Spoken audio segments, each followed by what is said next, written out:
I've been a rideshare driver in Phoenix for the last 4 years. You know, like Uber or Lyft.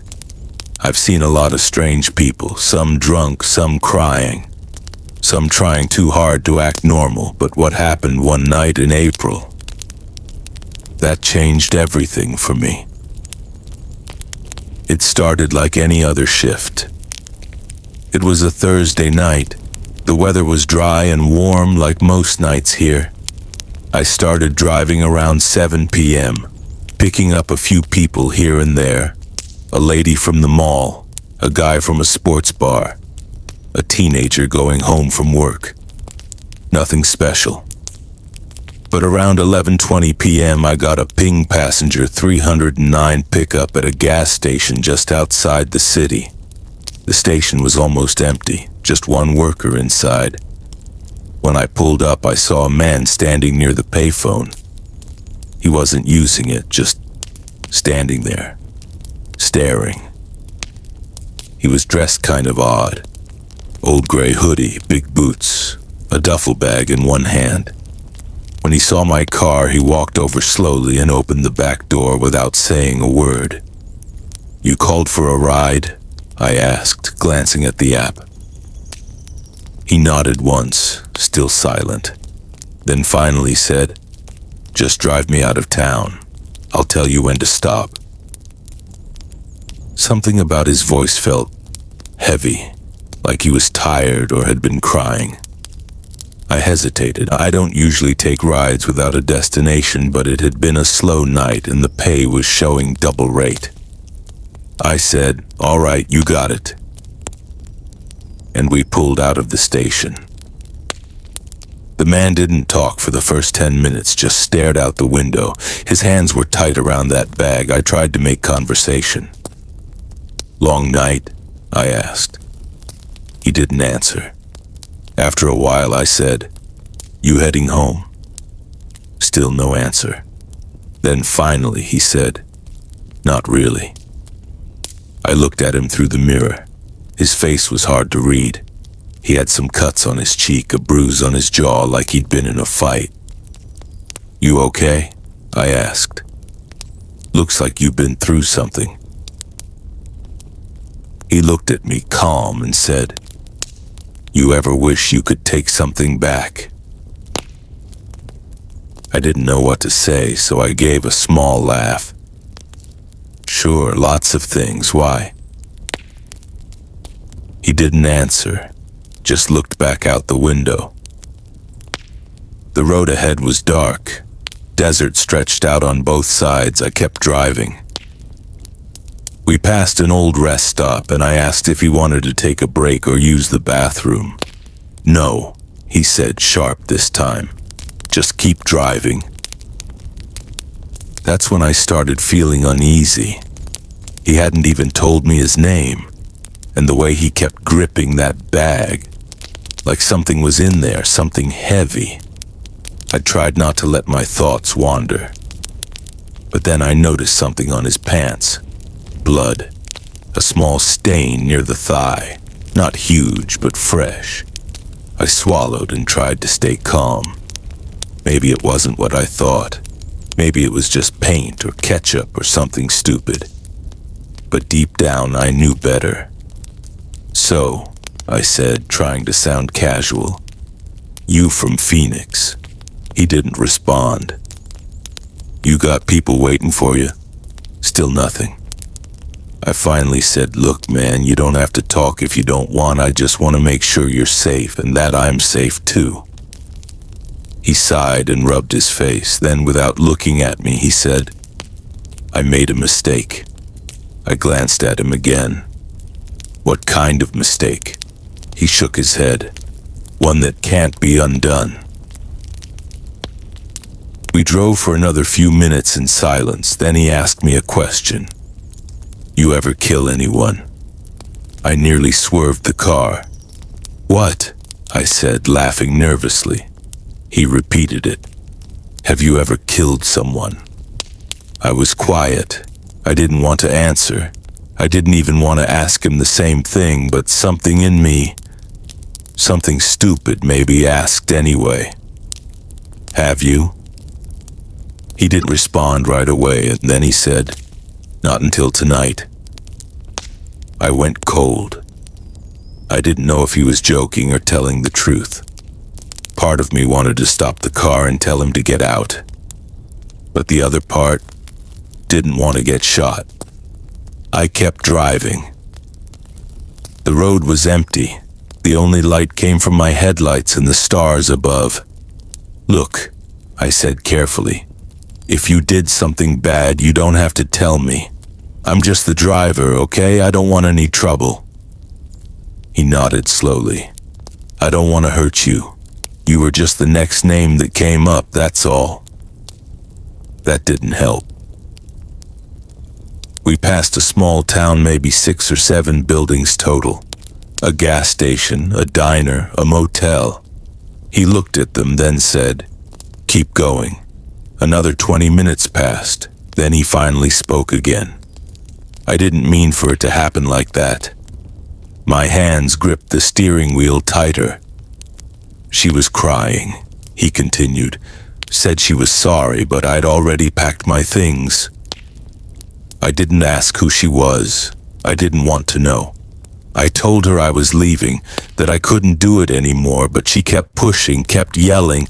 I don't even remember grabbing the knife. It just happened. His voice shook a little now.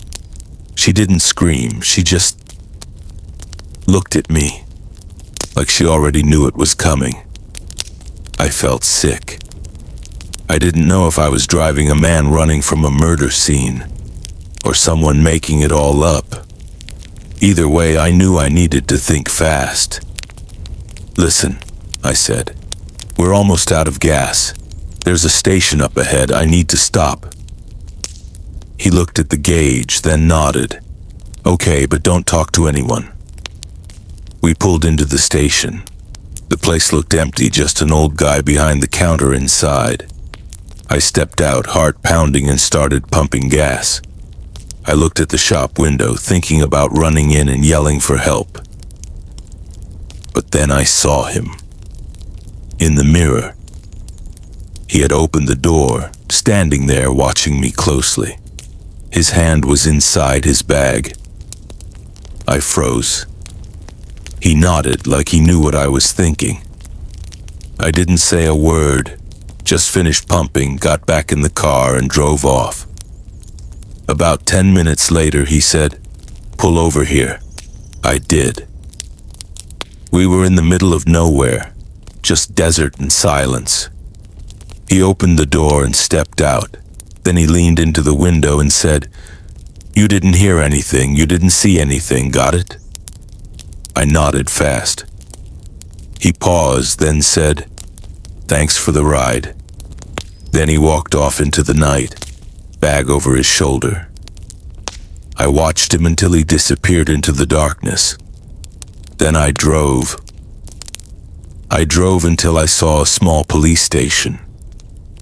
I parked and walked in, shaking. I told the officer everything. The ride, the man, the bag, the things he said.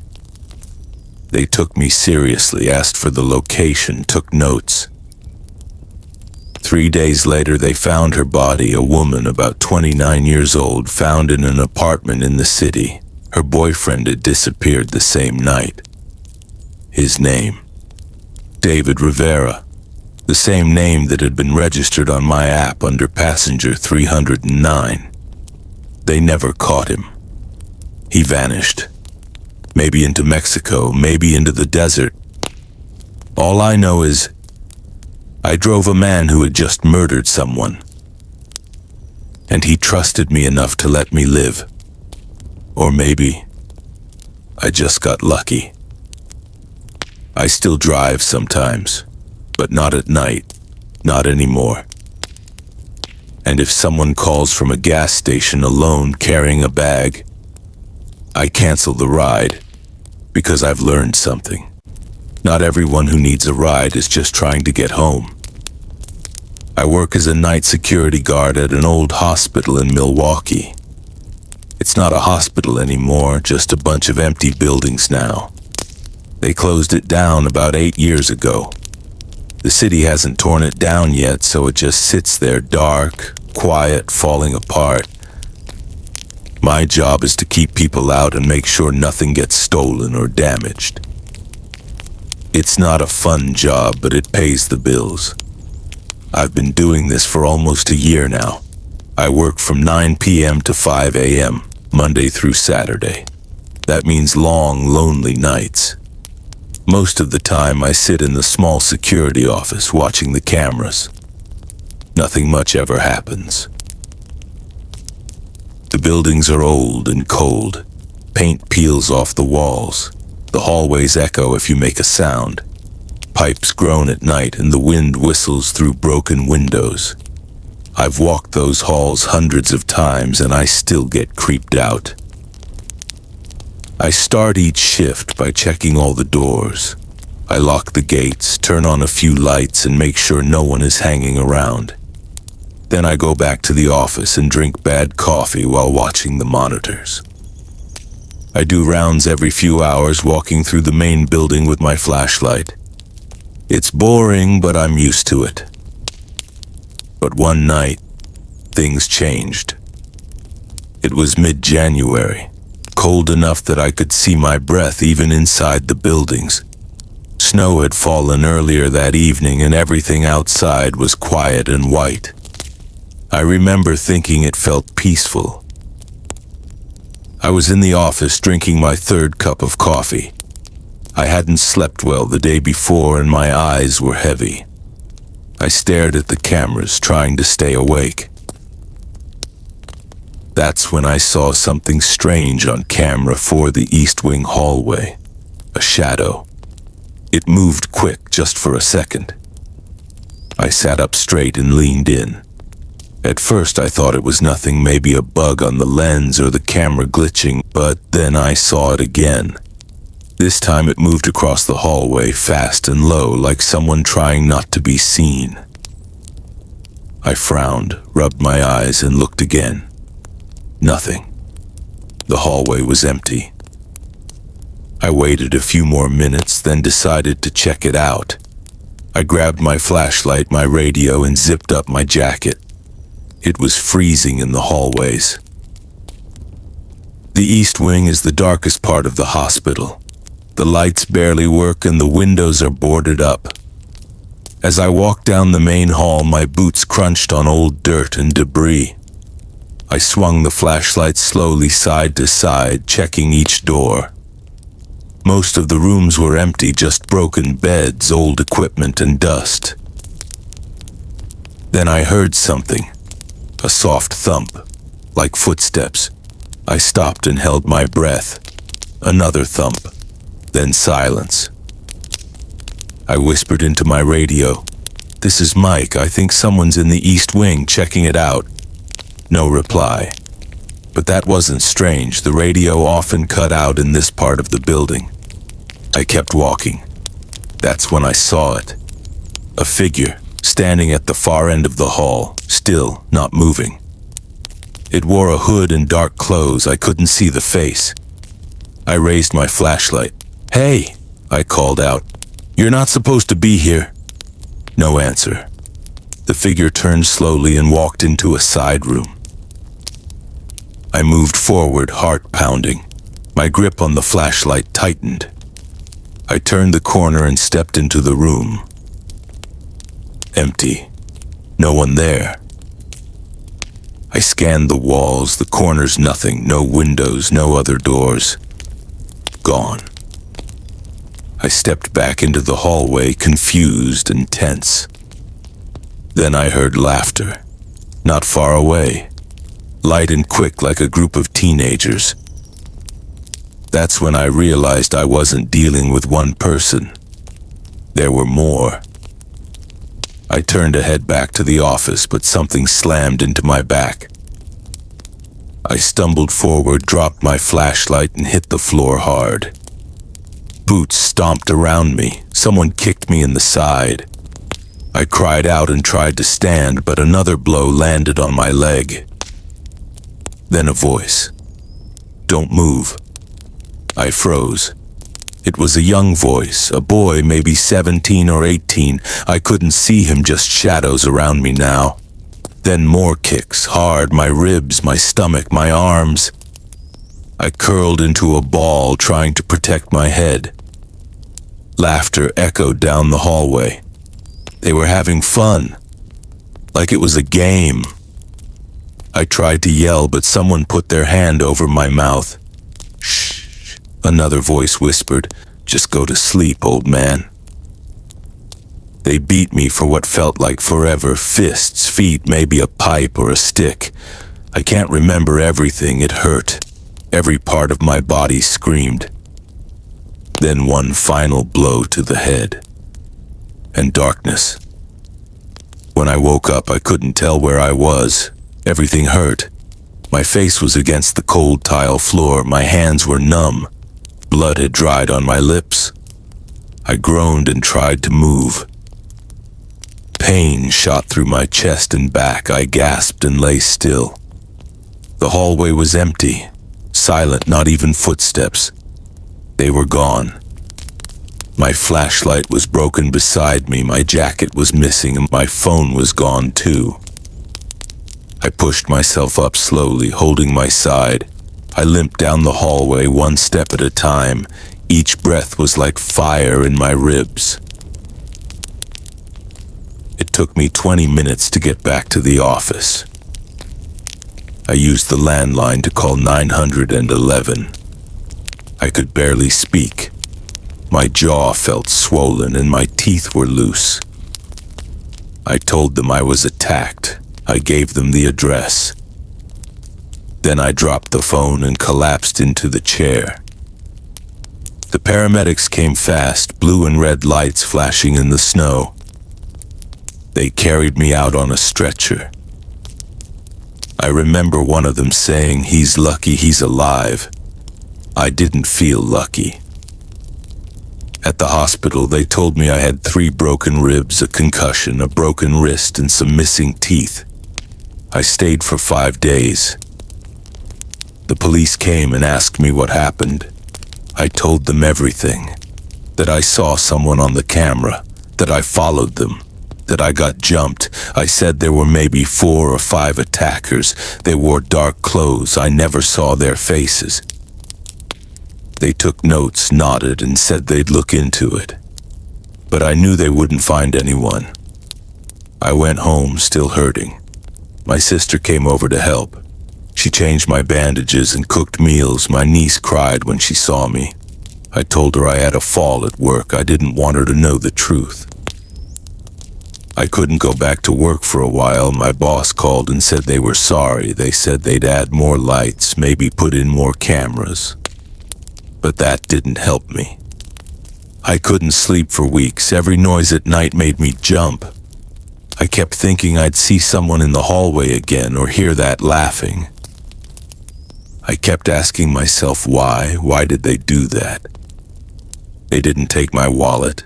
They didn't steal anything. They just wanted to hurt me. Maybe for fun. That's the part I can't forget. The laughing, like it was all a joke to them. I went back to work after 2 months. Different building, more guards, more lights. But it still feels wrong. I'm always watching now, always nervous. Every shadow looks like a person. Every laugh sounds like a warning. I don't trust the quiet anymore. I just do my job and try to make it home, because that's all I can do now. I used to work as a night janitor at a small private high school just outside Kansas City.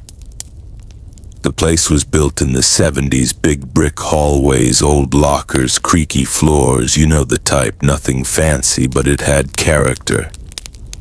And when the sun went down, it got quiet, really quiet. I'd start my shift around 9:30 p.m. and finish by 5 in the morning, just me, a mop, some music in my headphones, and a building full of echoes.